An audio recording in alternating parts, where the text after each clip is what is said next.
The night I learned patience was not a virtue, rain slid down the windows of my apartment like it had something to confess.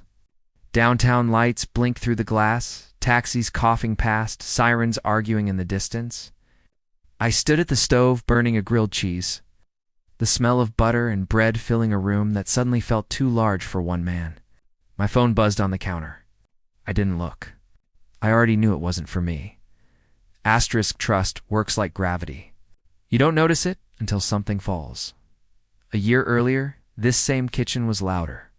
Music playing low, sneakers by the door, laughter bouncing off brick walls. Emily would sit on the counter, swinging her legs, stealing bites of my fries before dinner even started. She loved greasy food and bad jokes, loved the city because it never slept, and neither did her dreams. I loved her because she chose me when life was uncertain, and stayed when it got hard. Or at least that's what I believed then. Foreshadowing comes quietly. It shows up as missed calls, as new routines, as smiles that don't reach the eyes. Back then, I ignored it. I had work deadlines, rent to make, plans for a future that felt solid. I told myself loyalty didn't need surveillance. I told myself love meant freedom. The phone buzzed again. I flipped the sandwich, scraped the pan, and stared at my reflection in the microwave door. 32 years old. Good job. Clean record. A man who paid his bills and kept his word. That used to mean something. Flashback hit without warning. A rooftop party last summer. Paper plates, plastic cups, cheap beer, sweating in our hands. Emily introduced me to her coworkers. That's when I first saw him. Ryan. Clean haircut. Easy smile. The kind of guy who listens just long enough to seem interested. He shook my hand. Firm grip. Steady eyes. "You're a lucky man," he said. I laughed. I didn't know how close luck sits to loss. Back in the present, the grilled cheese burned black. I scraped it into the trash and opened a window. Cold air rushed in, carrying the sound of the city and something sharper underneath. Emily had been distant for weeks. Late nights. Short answers. She said work was heavy. I believed her because belief is easier than fear. But that afternoon, she'd left her tablet on the couch. A message lit up the screen. One line, simple. "I miss you already." No hearts, no names. Just enough to ruin a man's appetite. I didn't open it. Pride stopped me. Pride in the foolish idea that trust, once broken, might still be repaired if you don't look too closely. Another buzz. This time, I picked up the phone. Her name filled the screen. Relief and dread arrived together. "Hey," she said. Her voice sounded careful, like someone walking on thin ice. "Hey," I answered. My tone betrayed nothing. Years of swallowing emotion had trained me well. "I'm running late," she said. "Don't wait up." Here it was. Not a lie. Not the truth. Something in between. After we hung up, I sat at the small kitchen table and watched the city breathe. Neon signs flickered. Somewhere below, a couple argued, then laughed. Life kept moving, unaware it was about to change mine. This story isn't about anger. It's about endurance. About the slow realization that love can leave without slamming the door. The hardest thing isn't being betrayed. It's staying loyal while the person you love is quietly choosing someone else. And feeling it before you can prove it. That night, I didn't sleep. I listened. To the city. To my thoughts. To the warning I would later wish I'd heard louder. Morning came with gray light and cold coffee. I showered, dressed, and went to work, carrying questions like weight in my pockets. Every elevator ride felt longer. Every smile felt forced. Somewhere inside, a decision was forming, quiet and patient, waiting for proof. Waiting for the moment truth would stop hiding. I sensed the beginning of an ending, though I refused to name it. Still hoping love would stay?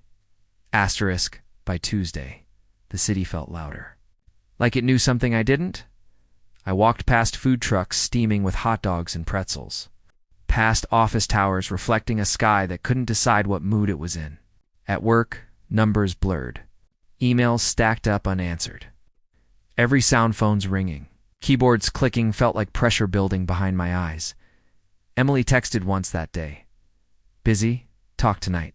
3 words. No warmth. No detail. Trust doesn't snap all at once. It frays. 1 thread at a time. At lunch, I sat with coworkers who talked about sports. Weekend plans, which burger place had the best fries. I nodded, smiled when required, chewed without tasting. Loyalty sat heavy in my chest, mixed with something new suspicion. Suspicion isn't loud. It waits. Flashback came again, uninvited. Emily and I, moving into the apartment. Carrying boxes up for flights because the elevator was broken. Ordering greasy pizza at midnight. Sitting on the floor, laughing about nothing. She kissed tomato sauce off my thumb and said, "We're building something real." I believed her because I wanted to. Because belief feels like strength until it becomes weakness. That evening, I got home early. The apartment smelled like nothing. No music, no warmth. I straightened cushions that didn't need straightening and poured a glass of iced tea I didn't want. Outside, traffic crawled, headlights blinking like tired eyes. When Emily finally walked in, she didn't look surprised to see me waiting. That hurt more than if she had. "You okay?" she asked, setting her bag down carefully, like noise itself might break something. "Yeah," I said. "Just tired." She nodded too quickly. Avoided my eyes. Went straight to the sink to wash hands that weren't dirty. Small details tell big truths. We ate takeout burgers and fries from the corner spot we used to love. She barely touched hers. Picked at the bun. Checked her phone once, then twice. I watched without watching. Men learn early how to observe without reacting. "So," I said, casual as possible, "how's work?" She hesitated. That pause held more than words. "It's good. Just a lot going on." "Ryan still on your team?" I asked, testing the air. Her shoulders stiffened. "Just for a second." "Yeah." "Why?" "No reason. But reasons don't need permission to exist." Later. Lying in bed with space between us, I stared at the ceiling fan turning slow and steady. Emily faced the wall.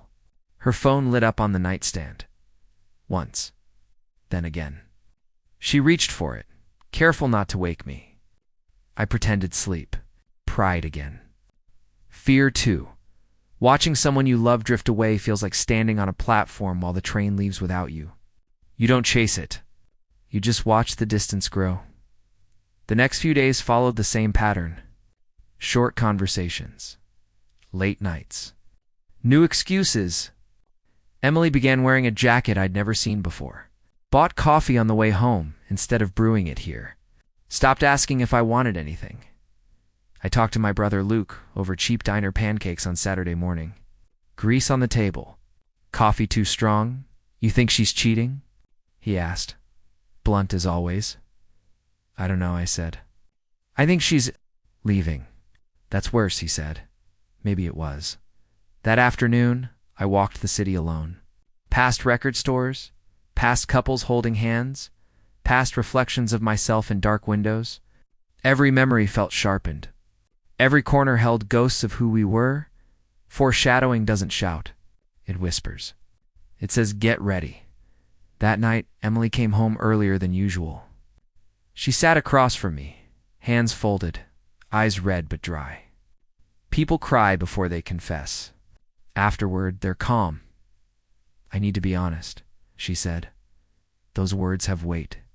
They flatten everything beneath them. I care about you," she continued. "But I'm confused." There it was again. That word, about what? I asked, steady. About us. About what I want. I waited. Silence stretched. She didn't say his name. She didn't have to. "I don't want to hurt you," she added. That sentence told me everything she hadn't. I nodded. Still calm. Still controlled. Inside, something cracked, but didn't break. "Not yet. Take your time," I said. "Figure it out." She looked relieved. Gratitude flashed across her face. Gratitude for my patience while she chose someone else. That night, after she fell asleep, I sat in the dark living room and understood the truth I'd been avoiding. Loving someone doesn't mean holding them tighter. Sometimes it means watching them walk away, even before they admit they're gone, and I knew deep down that the hardest part hadn't happened yet. Sunday afternoon came with sharp sunlight and nowhere to hide. I told myself I needed groceries, milk, bread, something normal. Normal felt important, like an anchor.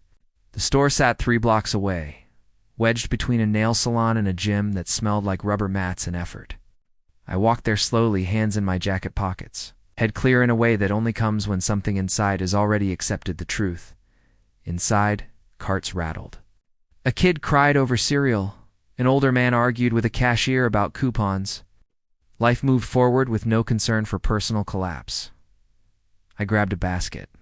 Milk first. Bread next. I stood in the frozen aisle longer than necessary, staring at boxes of food I didn't need. That's when I heard her laugh. Not close. Not distant. Familiar. I didn't turn right away. Fear has a way of freezing muscles before thoughts catch up. The laugh came again, lighter than it had been at home in months. I turned slowly. Emily stood near the end of the aisle, one hand resting on a cart handle. Her hair was done differently. Casual but intentional. And beside her, too close to be accidental, stood Ryan. He leaned in slightly as he spoke. She tilted her head the way she used to when listening to me. Her eyes were alive, bright, engaged. The version of her I'd been missing. They didn't see me. That was the cruelest. Mercy of all, I watched. Not spying. Witnessing, Ryan reached into the cart and held up a box of frozen waffles. She shook her head, smiling, and replaced it with another brand. A small, domestic gesture, intimate in a way no text message could ever be. My chest tightened.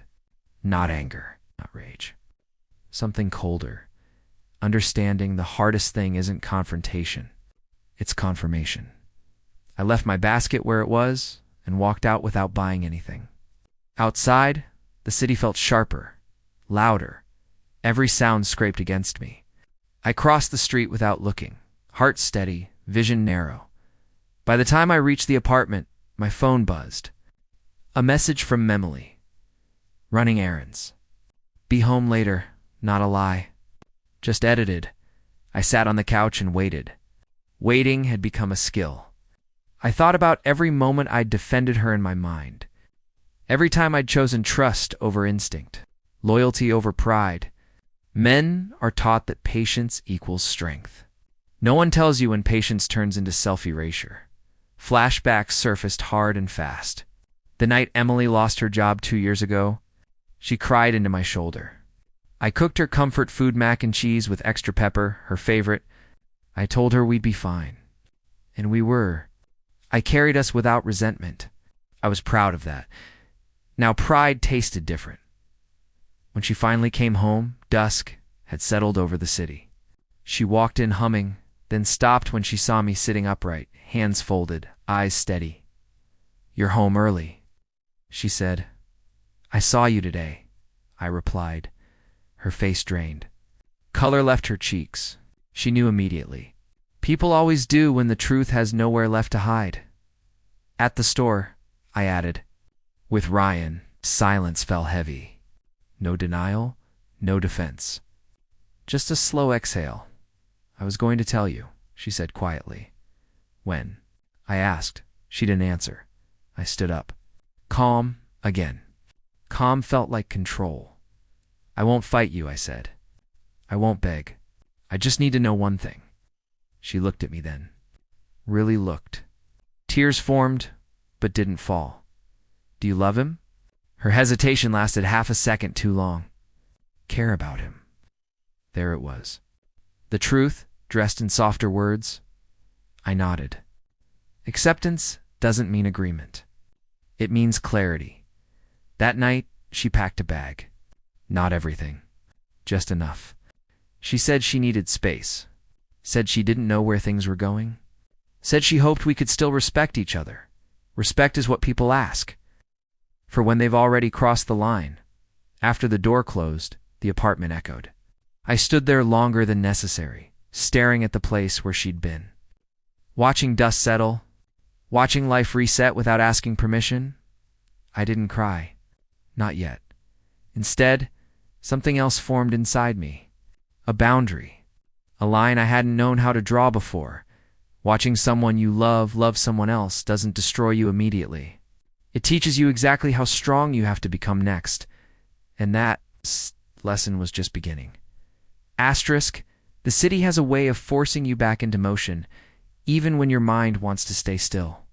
Monday came without apology. Alarms rang. Trains screeched. Coffee brewed. I went to work wearing the same jacket, the same shoes, the same face, but everything inside had shifted. People noticed. Not because I looked broken, but because I didn't look distracted anymore. Pain has a way of sharpening focus. I answered emails fast, closed deals, spoke less, listened more. Silence became my shield. Emily didn't call. Not that day. Or the next. Instead, fragments of her new life floated back to me through the city's invisible network. A mutual friend mentioned seeing her downtown. Another asked gently if we were taking a break. I nodded and changed the subject. Dignity matters when pride is all you have left. One evening, I ran into Ryan again. Not intentionally. The city likes its coincidences too much. It happened outside a bar near my office. Neon signs buzzing. Music leaking onto the sidewalk. I stepped out to answer a call, and there he was, laughing with coworkers, confidence easy on his shoulders. Emily stood beside him, her hand resting lightly on his arm. Not gripping, not hiding, claiming this time they saw me. Her smile collapsed first. Shock widened her eyes. Ryan stiffened, straightened his jacket, looked unsure whether to speak or disappear. For a second, the noise around us faded. 3 lives intersecting at a point no one planned. "Hey," Emily said, stepping forward. I nodded. "Hey," Ryan cleared his throat. "Didn't expect to see you here?" "Neither did I said calmly. That calm unsettled him. It unsettled her more. "This is awkward," she added. "No," I replied. "This is honest." Silence again. Ryan glanced at Emily, waiting for direction. That told me everything I needed to know about their balance of power. "I hope you're okay," she said softly. I smiled. Not bitter. Not forced. Real. I will be. And I meant it. I walked away without another word. No confrontation. No speech. No dramatic exit. Just a man choosing not to shrink. That night, alone in the apartment that no longer felt temporary, I finally let myself feel it. The loss. The anger. The quiet humiliation of being replaced in public without warning. I sat on the floor, back against the couch, and let the weight settle. Flashback hit again, Emily asleep on my chest years ago, whispering about kids, about houses, about forever. I understood now that forever only lasts as long as intention does. Over the next weeks, I rebuilt routine. Gym in the mornings, work late, long walks at night. I stopped checking my phone for her name, stopped wondering what she was doing. Curiosity fades when self-respect grows. She texted once, then twice. Simple messages. "Hope you're well. Just checking in." I didn't respond. Watching someone you love someone else rewires you. It strips illusions. It teaches you the difference between attachment and value. One Friday, I met Luke again for dinner. Steakhouse, low lights. Real food? He studied me across the table. "You look different," he said. "I feel different. Better. Clearer." That night, walking home, I realized something important. The story hadn't been about her choosing someone else. It had been about me learning when to stop choosing someone who already left. The city skyline glowed ahead. Endless windows. Endless lives. Endings everywhere. Beginnings, too. I unlocked my door and stood there, breathing in the quiet. No waiting. No wondering. Just space. The hardest thing isn't watching someone you love. Someone else, the hardest thing is realizing you stayed loyal longer than they deserved, and deciding never to abandon, yourself again. But the final truth, the one that would close this chapter completely, was still coming. Time didn't heal anything at first. It clarified. That was worse than better. Spring crept into the city slowly, like it wasn't sure it was welcome. Storefront windows changed displays. Sidewalk cafes reopened. Life softened at the edges. I stayed busy on purpose. Early mornings, late nights, forward motion. I learned that discipline can quiet emotions when nothing else works. Emily disappeared from my daily thoughts, but not completely. People don't vanish just because you stop looking for them. They linger in habits, in songs you skip, in streets you avoid. One evening, weeks after the bar encounter, I received an email from an unfamiliar address. Short, direct. Can we talk? Just once, in person. No name, but I knew. I didn't answer right away. I stared at the screen, measuring how far I'd come against how much curiosity still lived in me. Closure is a strange thing. People chase it like it's owed to them. Most of the time, it's not, I replied the next morning. Coffee. 30 minutes. We met at a small cafe downtown. Neutral ground. Bright windows. No corners to hide in. She was already there when I arrived, sitting alone, hands wrapped around a mug she hadn't touched. She looked different. Not worse. Not better. Just unsettled. Thanks for coming, she said. I didn't come to revisit the past, I replied, sitting across from her. So say what you need to say, she nodded. Took a breath. The confidence she'd worn with Ryan was gone, replaced by something uncertain. Things didn't turn out how I thought, she said. There it was. The unspoken expectation that I'd ask questions. That I'd care, I didn't. I thought I was choosing happiness, she continued. But I think I was just running from responsibility, her words landed softly. Too softly to bruise. I hurt you, she added. I know that now. I looked at her calmly. You knew it then too, she swallowed. Ryan and we didn't last. I felt nothing. No relief, no satisfaction. Just confirmation. She leaned forward. I miss what we had. That sentence used to be powerful. Now it was late. I miss who I was with you. She corrected herself quickly. That mattered more. And it told me everything. Listen, I said. You didn't lose me because you chose someone else. You lost me because you chose yourself without honesty. That changes things permanently. Her eyes filled. This time, tears fell. I thought you'd fight, she whispered. I did, I said. Just not out loud. Silence settled between us. Not heavy. Final. I stood. Take care of yourself. She reached out, but stopped short of touching my hand. Respect came too late, but it was noted. Walking out, sunlight hit my face hard and clean. I realized something important then. I wasn't angry because she left. I was free because I stayed true to myself. That night, I cooked dinner at home. Real food, steak, potatoes. Simple. I ate slowly, without distraction. The city hummed outside, indifferent and alive. Flashback came one last time. Emily laughing in this same kitchen. I let it pass without holding on.